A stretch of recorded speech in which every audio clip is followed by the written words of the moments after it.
You're listening to Florida Matters. I'm Matthew Petty. If you watched the Grammys this year, you probably caught Beyoncé's acceptance speech when, at long last, she landed the Album of the Year. I just feel very full and very honored. It's been many, many years. And I just want to thank the Grammys, every songwriter, every collaborator, every producer, all of the hard work. Beyoncé said she hoped to keep pushing forward and opening doors, and her album, Cowboy Carter, which won the Grammy for Best Country Album, is also a door to the past.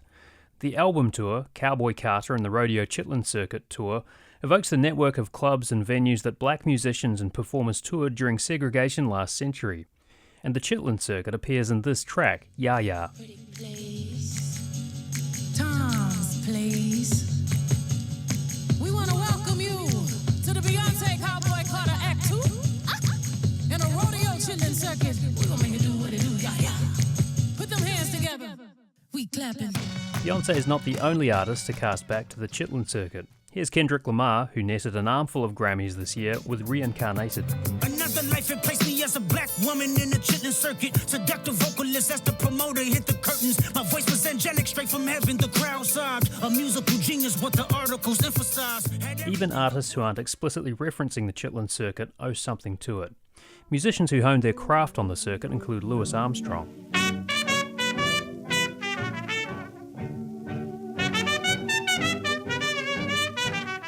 Ray Charles.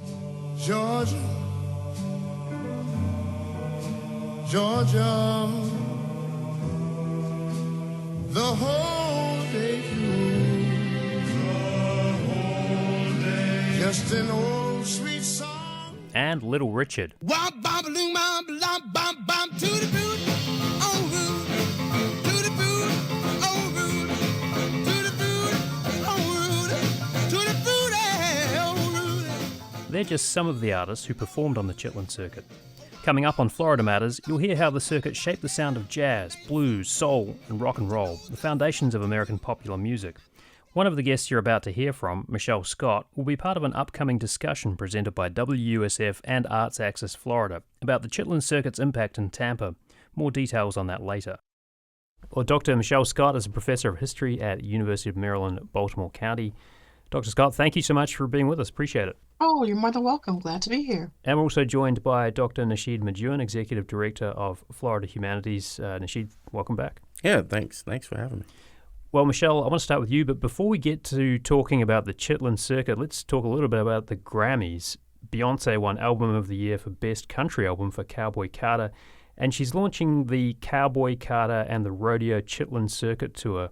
And then you have Kendrick Lamar winning an armful of awards, Record of the Year, Best Rap Song, Best Music Video, Best Rap Performance Song of the Year. And he also references the Chitlin Circuit in his song Reincarnated. I'm just wondering, kind of reflecting on this, what does it tell you about the state of pop music, and what do you make of them paying homage to the Chitlin Circuit in this way?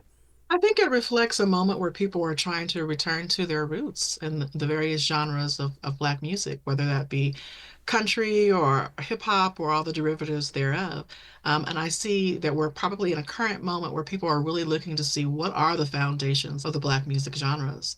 And we saw it very vividly in the tribute that Beyoncé gave when winning Album of the Year. Mm-hmm.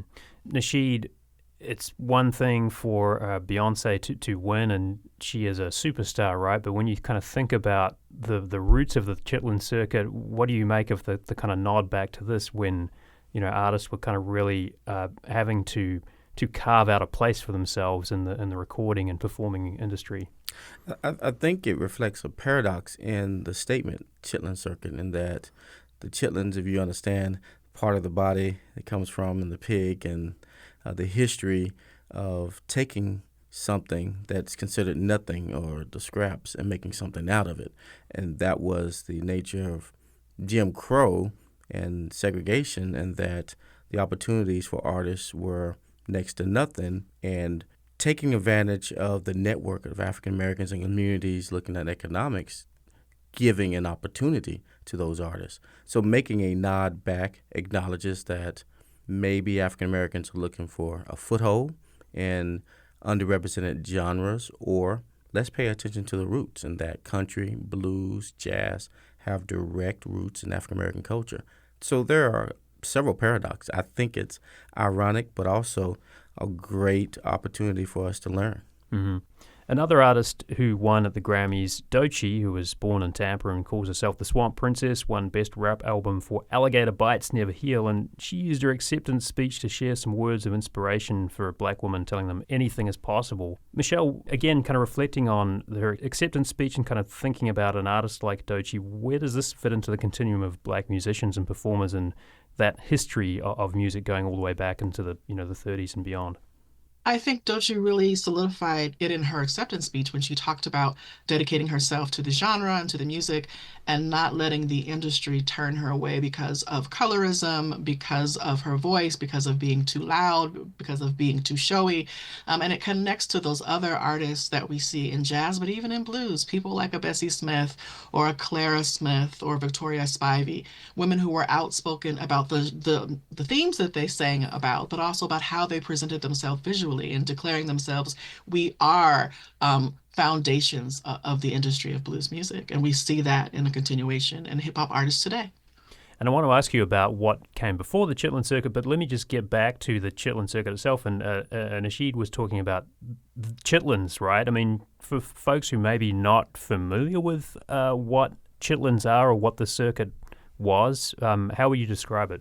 Actually, the circuit, the name refers to the part of the entrails of a pig that were often given to working class Black Americans, enslaved Africans before that, that was considered to be not much meat, not really worth giving folks who lived in the quote unquote big house. And they made a meal out of it, right? So referring to the Chitlin Circuit using that description of food really refers to the leftover secondary market of theaters or clubs or juke joints where it's just kind of offhand entertainment or performances on the side, not considered to be mainstream by the music industry. And yet, in fact, it became the mainstay foundations of blues, of R&B, and rock and roll. So it's supposed to be a second tier situation, but it becomes the foundation of the industry. In addition to some of the artists you referred to a moment ago, Michelle, there's also, I guess, folks that people who maybe not so familiar with the Chitlin Circuit would recognize, like Ray Charles, Dizzy Gillespie, Louis Armstrong. How do they fit into that? And who else would people have heard about who has a connection to this network of venues and music clubs? Well, the R&B performers and jazz performers that you named are all getting their start in the 20s and 30s on the Toba Circuit, or the Theater Owners Booking Association, which is a collection of about 100 theaters that span the Midwest, the Southeast, and a little bit into the Northeast, that were second tier or seem to be second tier vaudeville theaters for live performance. The Chitlin Circuit of juke joints and clubs that then become part of R&B and later the clubs that folks perform in during Motown are a direct continuation of these Toba theaters. Sometimes these theaters have been cast aside, live performance theaters that had been used exclusively in white communities that were kind of rehabbed and refurbished for Black communities in the segregated South and Midwest. And then once the Toba Circuit ends in the 1930s, some of those same exact spaces become the foundation of these R&B and rock clubs that we see proliferating the South in the 30s, 40s, and 50s. And who was running the Theatre Owners Booking Association? The Toba Circuit was actually a joint enterprise between Black theater owners and white theater owners. So it was the brainchild of a Black theater performer named S.H. Dudley, Sherman H. Dudley, who comes up with an idea of having a Black circuit that features Black performances for working class Black audiences as early in 1907. And then by the 1920s, or in 1920, he is joined by white theater owners, predominantly in the South, who also want to get into the economic boom that is manifested in quote unquote race music or music performed by African Americans. And so they are joint members of a board that has about 10 major executives that control these 100 different theaters that span the country. Mm-hmm. Nasheed, before you were the executive director of Florida Humanities, you were the director of the Stax Soul Museum in Memphis. Where does soul music kind of fit into this continuum of black music? Like, do you see a direct link with, musicians and artists who are on the Chitlin Circuit and sort of what came later in terms of soul music? Yes, definitely. The Philly sound, Motown sound, and Memphis sound, Stax Records, Motown, Philadelphia. You have artists that need to sell records. You have business owners, record producers that see the opportunity to send their artists from St. Louis or New York down to Miami. And one of the avenues are these clubs, juke joints, and developing communities that are allowed to embrace. So even if you have a venue that's traditionally African American, it's an opportunity to sell records and spread these sounds. So it was a pipeline that was ingrained, popularity that benefited, but not only that, the communities developed. It was economic development. So if you had an artist like a B.B. King, in terms of Stax, as you mentioned, Otis Redding or Rufus Thomas, Johnny Taylor, that are visiting some of these venues, the restaurants benefited, the clothiers benefited, the hotels definitely benefited. So the community benefited economically and embraced this opportunity to have an artist come. So everyone saw this network, this pathway, north, south, east, and west, as a rebirth of communities. You're listening to Florida Matters. Still to come, hear about some of the women who built their careers on the Chitlin Circuit and the economy that was supported by the theatres, juke joints and clubs on the circuit, and the legacy of Tampa Bay's Chitlin Circuit venues. You're listening to Florida Matters. I'm Matthew Petty, and you're hearing a conversation about the Chitlin Circuit and the enduring legacy of the network of theatres, juke joints and clubs for black musicians during segregation in the 1930s, 40s, 50s and 60s. And this conversation is a preview to WUSF's and Arts Access Florida's Chitlin Circuit Chronicles event next week at the Tampa Bay History Center. You'll hear more details about that later.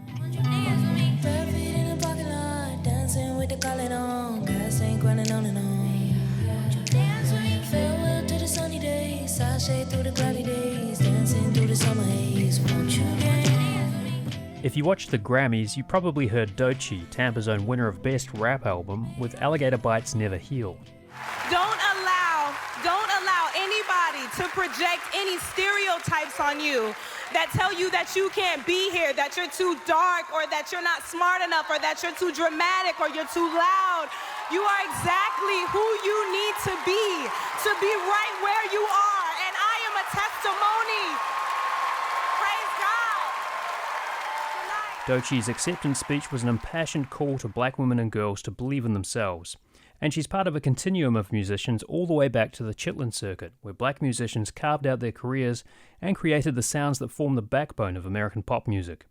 Let's get back to the conversation with Dr. Michelle Scott, Professor of History at the University of Maryland, Baltimore County, and Dr. Nasheed Maduin, Executive Director of Florida Humanities. What about getting the word out? Like, if you're a black artist, you're traveling in the South in that time, it could be dangerous, right? So Yeah. you had that sort of network of venues. So how did it work, kind of promoting and getting the word out and getting people to come to your gigs and sell records in that time? So you would have a promoter that would act much like a scout. Consider today presidential candidates, send someone out to take a look at the areas and understand what's about to happen. Same type of concept. You would have a promoter send scouts out to cities ahead of time, go to churches, restaurants, barbershops, what have you, and print handbills to distribute, small posters, and communicate word of mouth, find the griots, and communicate that this wonderful artist is about to come to your city in about a month or two, or however, or a group on a bus of all the artists, emerging artists that are coming to town. So communication through these traditional economic development, as we communicated earlier, channels. And it became popular and expected and excited. It was a wonderful, wonderful avenue.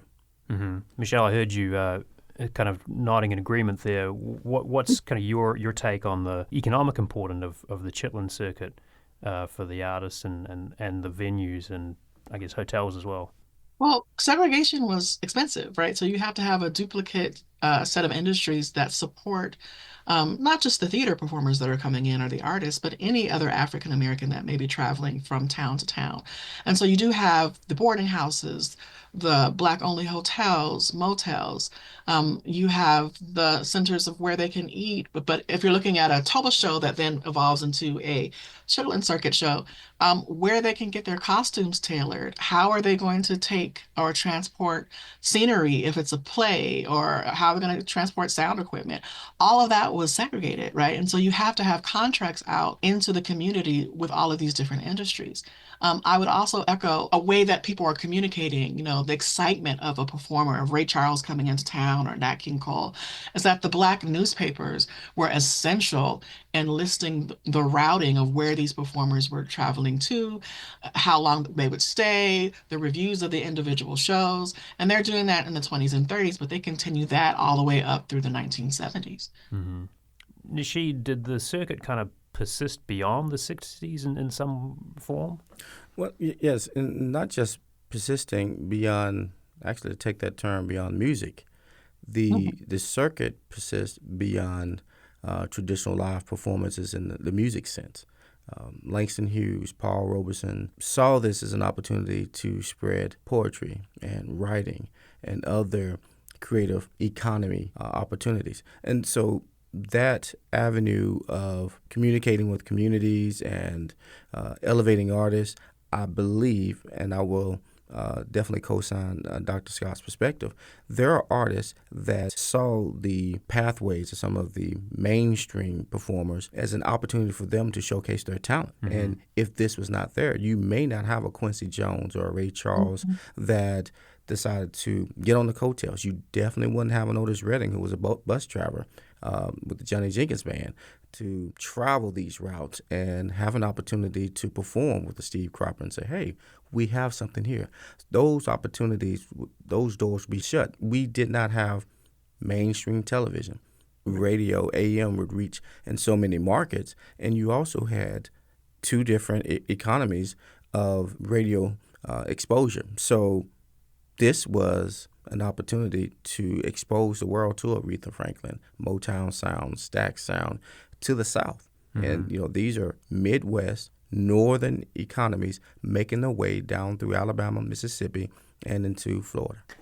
So mentioning radio, how did radio kind of fit into the development of some of these artists? Yeah, I see you with a smile there. And, the disc jockeys of the AM radio control the wave streams, but also develop relationships with the producers and the record owners and also the artists themselves. And they heard some of the music first. They were able to break through.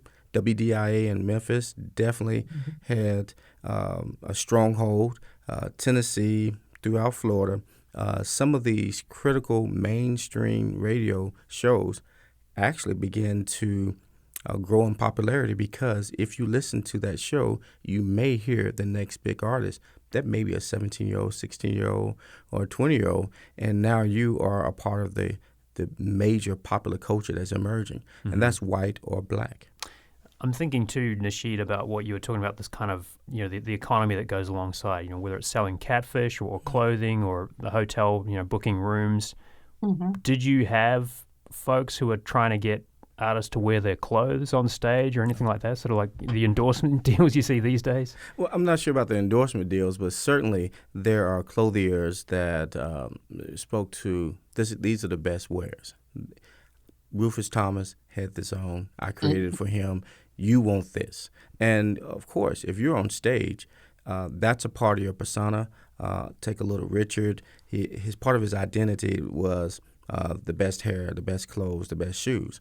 And you expect these artists to look the best, and where they're going to get these clothes. So businesses definitely benefited. I also noted in the archives when developing the Stax Museum of American Soul Music, there were a lot of union papers. There are a lot of artists that were entrepreneurial, sought their contracts, but are also a part of guilds and unions so that they could protect their creative intellectual property. Mm-hmm. I was surprised to see that Sam Cooke owned SARS label. Johnny Taylor was very entrepreneurial. You do hear stories of Albert King and Howlin' Wolf controlling their economics and making sure that they got paid, and by virtue of that, their artists were paid. And so when you're on stage, the what we hear today of artists and live performance, making sure that everybody in the band has an opportunity for a solo and to be named, that harkens back to that opportunity to showcase and highlight those artists and give them their due. Mm-hmm. Sometimes not being mentioned means you probably weren't there. Right. Mm-hmm. I wanted to ask, too, about Tampa and Tampa's kind of place in the Chitlin Circuit. So it was a stop on the road for musicians who were playing in that era. Nasheed, what about some of those venues that were part of the circuit? Like you've got the Cotton Club, the Manhattan Casino. Mm-hmm. What were they like? Where are they now? Well, the Manhattan Casino, the Cotton Club, Orlando, you have the Wells Built. In Jacksonville, you have the Ritz Theater. Several of these venues have been fortunate to have the city and the community and community foundations step up to the plate and provide renovation support. Now, these venues are not necessarily live music venues today. They represent cultural centers, museums, and a variety of community activity programs, but they are being preserved. Then in the northwest region of Florida, there are districts like in Pensacola that preserve some of these venues and the record stores, transitioning them into restaurants. But there is a wave to identify some of these venues, and as we mentioned earlier, they're very small. Shotgun type of, if you understand the terminology of shotgun venues, very small venues that doesn't necessarily take as much as a large church to renovate, and the history of that doesn't necessarily resonate with a lot of people, but they're starting to be preserved and presented as cultural centers for community activity. Some of them haven't survived though, right? Like some of them have kind of fallen victim to quote-unquote urban renewal, whatever that means. Yeah, Bradfordsville Blues Club in Tallahassee is the latest one that I've heard that has some challenges, but Manhattan Casino here in the St. Pete area does have some support.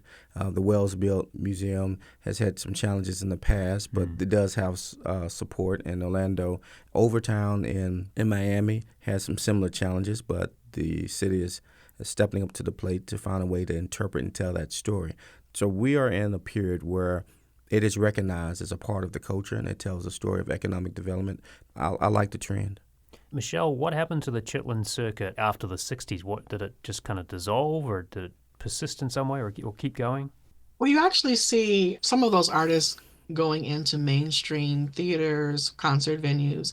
But you see a resurgence of those same clubs and small venues when you start to look at some of the Black theater performances that were, performing from church to church, that then picked up in some of those same concert theater or stages that were on the Chitlin Circuit. Particularly comedy shows pick up and are still in those venues. Even now, those comedy shows are still in those same venues. So you never see a complete decline of the Chitlin Circuit. It's just kind of reinvents itself. Yeah, here's an example of how history can hurt and harm a situation. A wonderful stance by the Beatles in 1964, and as they traveled around the South, they would not perform in a venue that was segregated. They had to be desegregated, forced the community to accept this very popular band, internationally recognized band, in a desegregated environment. And as Dr. Scott mentioned, as venues or as artists become mainstream, venues are also, they have the opportunity to have black and white guests. Well, that is the antithesis of the concept of Jim Crow, the antithesis of the concept of segregated two business cycles. Now they're able to come together. And as that moves through the 70s and the 80s and movie theaters are able to accept blacks and whites, then there's less of a need for that isolated opportunity. Mm-hmm. Just to wrap things up here, Michelle, why do you think it's important to kind of keep telling these stories about the Chitlin Circuit and its legacy today? I think particularly in our current moment, to misremember the foundations of Black history is to do an injustice to the roots of American history at large, that we need to remember the stories of challenges, obstacles, and oppression, but also the joy and the leisure of this lived experience.